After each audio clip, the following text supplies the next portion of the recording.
உயிர்களிடத்தில் அன்பு, உறுதியான நெஞ்சம், தெய்வ பக்தி, உயர்ந்த எண்ணங்கள் இவற்றையெல்லாம் நாடகத்தின் வழியாக நாம் கற்பித்தல் வேண்டும். நாடகம் என்பது உலக நிகழ்ச்சிகளை காட்டும் கண்ணாடி. சிரிக்க தெரிந்தவனே மனிதன். சிரிப்பு என்பது உணர்வின் வெளிப்பாடு. இது மனித இனத்திற்கு மட்டுமே உண்டான தனிச்சிறப்பு. வாய்விட்டு சிரித்தால் நோய் விட்டு போகும் என்பது பழமொழி. சிரிப்பில்தான் எத்தனை வகை. அகட்டுச் சிரிப்பு, ஆணவச் சிரிப்பு, நையாண்டி சிரிப்பு, ஏளனச் சிரிப்பு, புன் சிரிப்பு. சிரிப்புக்கு சுவை கொடுப்பதாலே நகைச்சுவை ஆயிற்று. அத்தகைய நகைச்சுவையை வெளிப்படுத்தி உங்களை மகிழ்விக்க வருகிறார்கள் எம் பள்ளி மாணவ செல்வங்கள். என்ன 18 பட்டி வந்தாச்சாப்பா? அப்புறம் பரமசம் இல்ல, ராமசாமி இல்ல, 5 பேர் விட்டு போச்சு, 4 பேர் விட்டு போச்சுங்கிற பேச்சே இருக்கப்படாது. ஏன்னா எனக்கு இது மாதிரி ஆயிரக்கணக்கான பஞ்சாயத்து இருக்கு. எவ்வளவு கூட்டம்! இன்னைக்கு கலெக்ஷன் எகிரிரும்.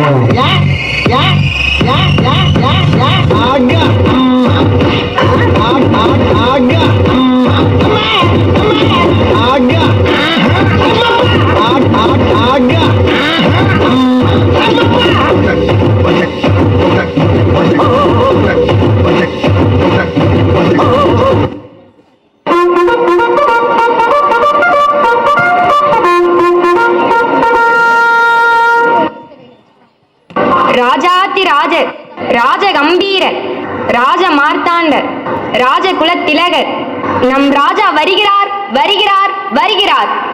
நம்ம ராஜா வராரு. சும்மா மாசான பிஜிஎம் போடுறா.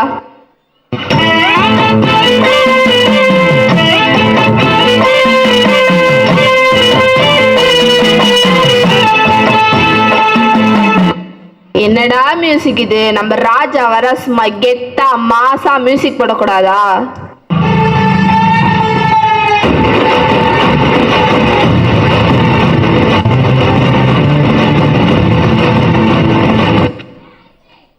அமைச்சர்களே, நான் வரும்போது நீங்கள் அனைவரும் என்ன செய்து கொண்டிருந்தீர்கள்? மன்னா, அதாவது நாங்கள் அனைவரும் நடனம் ஆடிக்கொண்டிருந்தோம். என்ன என்ன தைரியம் உங்களுக்கு? என்னை விட்டு ஆடினீர்களா? ஏ சிவனேசா, பாட்ட போடுடா.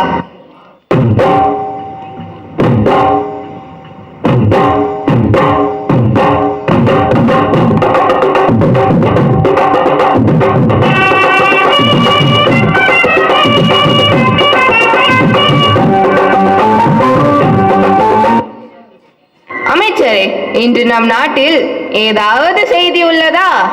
இவன் கேட்டு என்ன செய்ய போகிறான்? ஒன்றுமில்லை மன்னா, மக்கள் அனைவரும் நலமாக உள்ளனர்.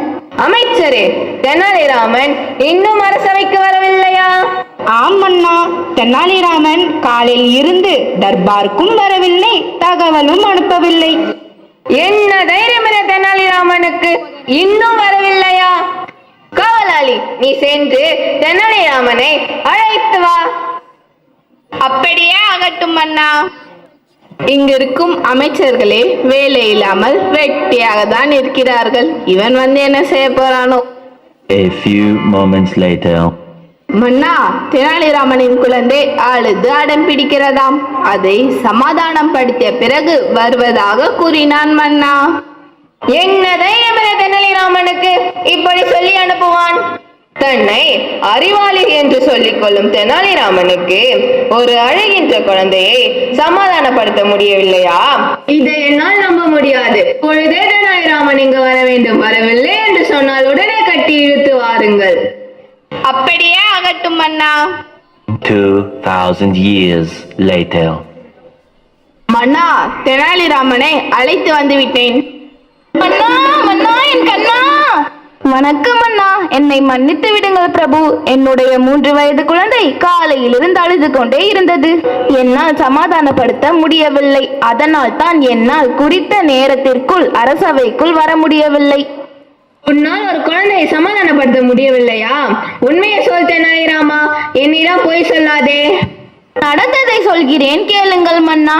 காலையில் எழுந்தவுடன் என் குழந்தை என்னிடம் கரும்பு கேட்டது. நானும் வாங்கி தந்தேன். அதை பிழிந்து சாறு தரும்படி கேட்டது. நானும் அவ்வாறே செய்து ஒரு கோப்பையில் ஊற்றி கொடுத்தேன். உடனே என் குழந்தை கோப்பையில் இருந்த சாற்றை தரையில் கொட்டிவிட்டு தரையிலிருந்து சாற்றை மீண்டும் கோப்பையில் ஊற்றி தரும்படி பிடிவாதம் பிடித்தது. அது என்னால் எப்படி முடியும்? முடியாத காரியம் என்று சொன்னாலும் கேட்கவில்லை. அதனால் தான் தாமதமாகிவிட்டது. என்னென்ன சொல்றான் பாருங்க, கம்பி கட்டுற கதையெல்லாம் எடுத்து போடுறாங்க. ஒரு குழந்தையை சமாதானப்படுத்த தெரியாத உன்னை அரசவை புலவர் என்று சொல்வதற்கே வெட்கமாக இருக்கிறது. உலகிலேயே மிகவும் கடினமான செயல் எதுவென்றால் அழுகின்ற குழந்தையை சமாதானப்படுத்துவதுதான். நீங்கள் எப்பொழுதாவது அழுகின்ற குழந்தையை சமாதானப்படுத்தி இருக்கின்றீர்களா? மன்னனிடமே கேள்வி கேட்கிறாயா? என்ன தைரியம் உனக்கு? அண்ணனிடம் கேள்வி கேட்காமல் இதோ இங்கு விசிறிக் கொண்டிருக்கும் இந்த பெண்களிடமா கேள்வி கேட்க முடியும்? சிறிது நேரம் அமைதியாக இரு. சரி மன்னா, இப்போது நான் குழந்தையாக மாறி அழுகிறேன். எங்கே என்னை சமாதானப்படுத்தி சிரிக்க வையுங்கள் பார்க்கலாம். என்னக்கே சவாலா? பார்க்கலாம். நல்ல ஆக்ஷன் பிளாக் மாட்டிருது. ஃபுல் என்ஜாய்மெண்ட் தான். வாங்கடா. ஒரு நிமிஷம் வீட்டுல போயிட்டு வந்துட்டேன். ஏன் தெரியுமா? காலைல சுகர் மாத்திரை போடல, கை கால்லாம் நடக்குது, போட்டு வந்துட்டேன். சுகர் வந்தவன், பைல்ஸ் வந்தவன், பக்கவாதம் வந்தவன்லாம் எனக்கு அடியாளு.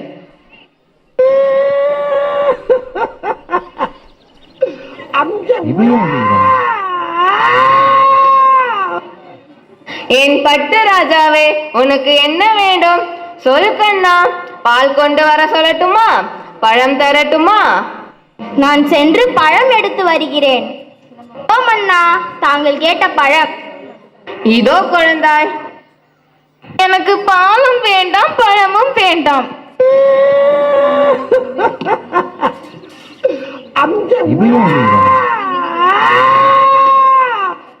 என் பட்டு ராஜாவே, வேற என்னடா வேண்டும் உனக்கு? சொல் கண்ணா. எனக்கு ஒரு பானை வேண்டும். பானையா? அது எதற்கடா உனக்கு? எனக்கு பானை வேண்டும்.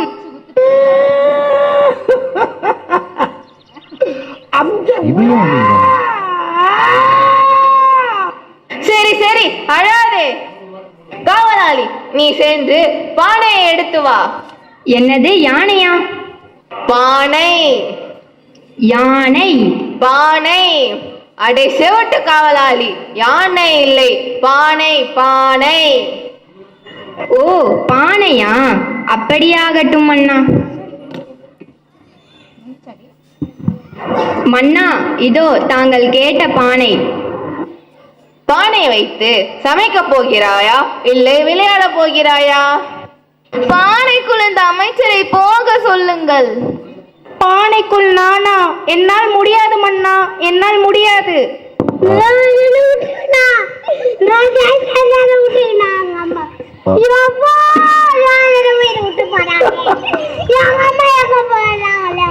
இல்லை, நீங்கள் தான் போக வேண்டும்.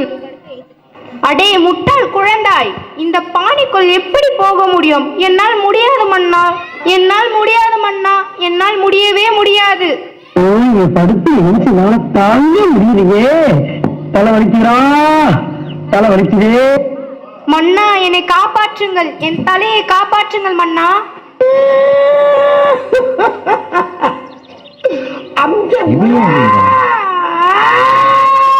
அட நிறுத்துங்கடா, அல்ல கைகளா. ஏன் சத்தமாக அழுகிறாய்? பானைக்குள் அமைச்சரால் போக முடியாது, வேற என்ன செய்வது?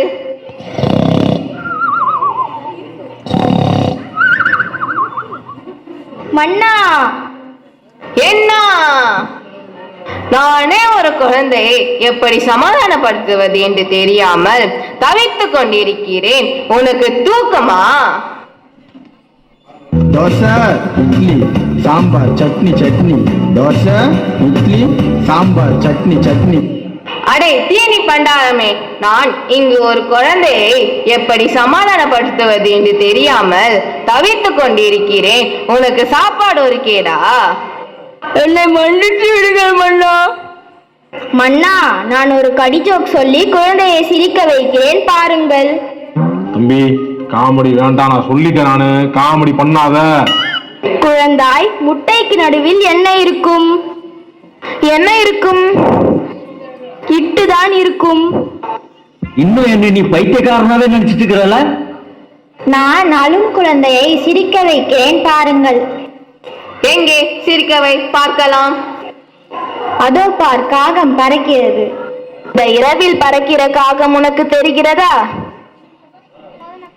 மன்னா, நான் குழந்தையின் அருகே நிறுத்தட்டுமா? குழந்தாய், நான் உன்னை நடனமாடி சிரிக்க வைக்கட்டுமா?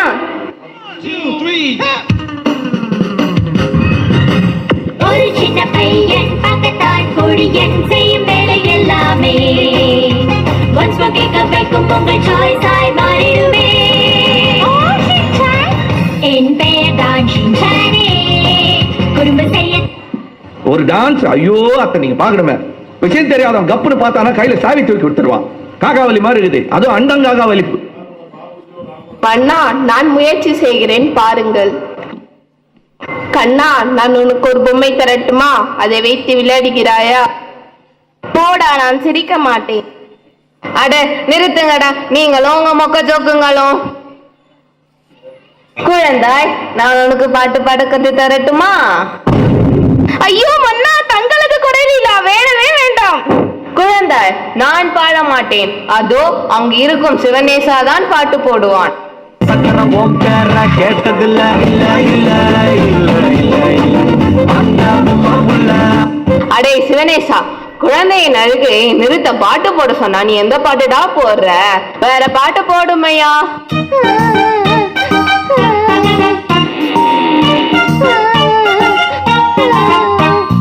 உருளைக்கிழங்கு செல்லக்குட்டி எங்க போச்சு?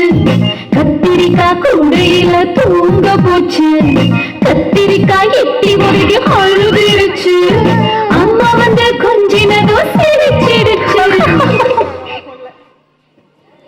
நான் உனக்கு கதை சொல்லட்டுமா?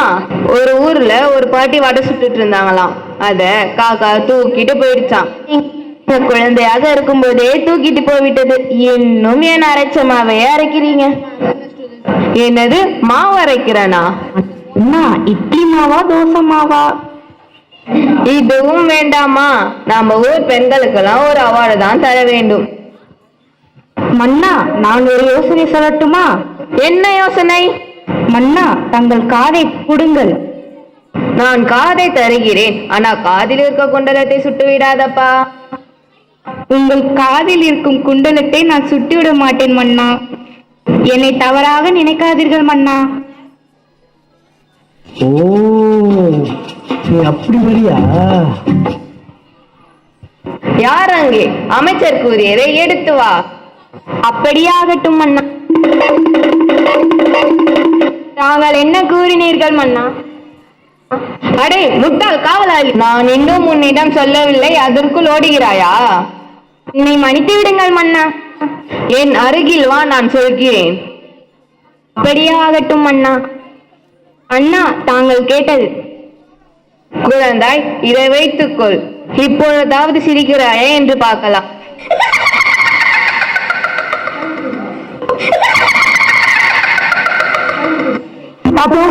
பையனை கூட்டிட்டு போய் ஏப்பம் அடிக்கிட்டு போடுறது. நீ சிரிக்காதாத்தா? ஐயோ, இதில் இத்தனை விஷயங்கள் இருக்கிறதா? அப்பா, எப்படியோ குழந்தையின் அருகே நிறுத்தி விட்டோம். ஆனால் இது நல்ல காரியம் அல்ல. தெனாலிராமா, இன்று நம் நாட்டில் இளைஞர்கள் அனைவரும் செல்போனில் மூழ்கி இருக்கிறார்கள். அவர்களை மீட்ட ஒரு வழி சொல்லுங்கள். மன்னா, மாணவர்கள் மிக முக்கியமானவர்கள். அவர்கள்தான் நம் நாட்டின் வருங்கால தூண்கள். முதலாவது, பெற்றோர்கள் தங்களது செல்போனை குழந்தையிடம் கொடுப்பதை தவிர்க்க வேண்டும். அன்று பெற்றோர்கள் தங்கள் குழந்தைக்கு நிலாவை காட்டி சோறு ஊட்டினார்கள். ஆனால் இன்றோ தங்கள் வேலையை எளிதாக்க குழந்தையிடம் செல்போனை கொடுத்துவிட்டு சோறு ஊட்டுகிறார்கள். குழந்தைகள் கெட்டுப் போவதற்கு நாம் தான் முதல் காரணம். குழந்தைகள் தம் கண்ணால் பார்ப்பதை அப்படியே செய்யக்கூடிய ஆற்றல் உடையவர்கள். பெரும்பாலான பெற்றோர்கள் வேலைக்கு செல்வதாலும் அதிக நேரத்தை தொலைக்காட்சி, இன்ஸ்டாகிராம், வாட்ஸ்அப் என செலவிடுகிறார்கள். இதை தவிர்த்து தங்கள் குழந்தையிடம் உண்பதும் பேசுவதும் என நேரத்தை செலவழிக்க வேண்டும். சிறிது நேரமாவது குழந்தையுடன் விளையாட வேண்டும். இன்றைய காலகட்டத்தில் செல்போன் இல்லாமல் யாராலும் இருக்க முடியாது. ஏன், உங்களால் இருக்க முடியுமா மன்னா? உங்களால் இருக்க முடியுமா? கண்டிப்பாக முடியாது. சபாஷ் சபாஷ் தெனாலிராமா, நீ என் கண்களை மட்டுமல்லாமல் இங்கு இருப்போர் அனைவரும் அறிவு கண்களையும் திறந்து விட்டார். இங்கு இருப்போர் அனைவரும் தெனாலிராமன் கூறியதை கண்டிப்பாக கடைபிடிக்க வேண்டும். இதுவே என் கட்டளை, என் கட்டளையே சாசனம். ஆஹா, ஓஹோ, அருமை அருமை. நான் நல்லா பண்றனோ இல்லையோ, ஆனா நீ நல்லா பண்ற. அடிக்கிற அடியில தார தப்பட்டை கிளிய வேண்டாமா? கிளப்புங்கள். Start music.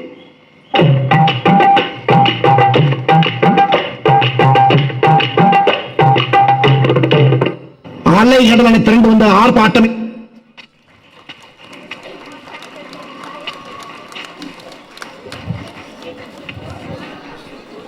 That was a wonderful skit making an awareness to the today's generation. Up next, let's start with a high energy dance performance by our class 8 students. Let's welcome them on stage with a great round of applause.